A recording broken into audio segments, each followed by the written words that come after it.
এখানে একজন শিক্ষক অর্থাৎ আমাদের শালবাড়ি স্কুলের শিক্ষক হেবুল মাস্টার এক মেয়ের ক্লাস 3 মেয়ে অর্থাৎ তৃতীয় শ্রেণীতে পড়তেছে, সেই মেয়ে গায়ের হাত দিছে, খারাপ জায়গায় হাত দিছে।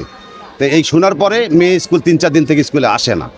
তখন তার বাবা মা প্রশ্ন করছে যে আপনারা কেন, তুমি স্কুলে যাও না কেন? তখন সে মেয়ে মাইর খাওয়ার পর বলতেছে আমি স্কুলে যাব না, কী কারণে?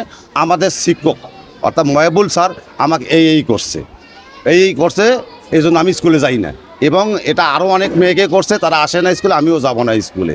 এটা মেয়ের ভাষ্য। তারপর আমরা গার্জিয়ান মহল জানার পর গার্জিয়ান মহল কালকে এসে এখানে অনেক কিছু লাঠিসোঁটা নিয়ে আসলে শিক্ষককে মারার জন্য। আমরা অনেক পরিস্থিতির মোকাবিলা করছি যে দরকার নাই, আমরা শিক্ষক অন্যায় করলে আমরা আইনের মাধ্যমে তার বিচার করা হবে। ওনার মেয়ে 2 দিন থেকে স্কুল আসতেছে না। বাড়ির গার্জিয়ান জিজ্ঞাসা করে কি ব্যাপার, স্কুল যাও না কেন? তারপর ওই মেয়ে তার মাকে বিস্তারিত খুলি বলছে যে আব্বু এরকম আমার এই শরীরে হাত দিছে।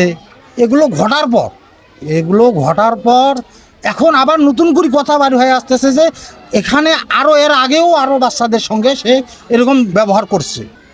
এই যে ছেলেটা এখন কথা বললো, আমার চাচাতো ভাই, তার মেয়ের সাথেও এরকম করছে। আমি এখানকারই বাসিন্দা। আমি গতকাল বিষয়টা খুব ভালো করে শুনলাম যে উনি নাকি ছোট বাচ্চা মেয়েটা ওর নাকি বুকে হাত দিয়েছিল। এই বিষয়টা শোনার পর এখানকার সর্বোচ্চ যারা এলাকাবাসী আছে তারা বিষয়টা নিয়ে অনেক তোলপাড় সৃষ্টি করলেন।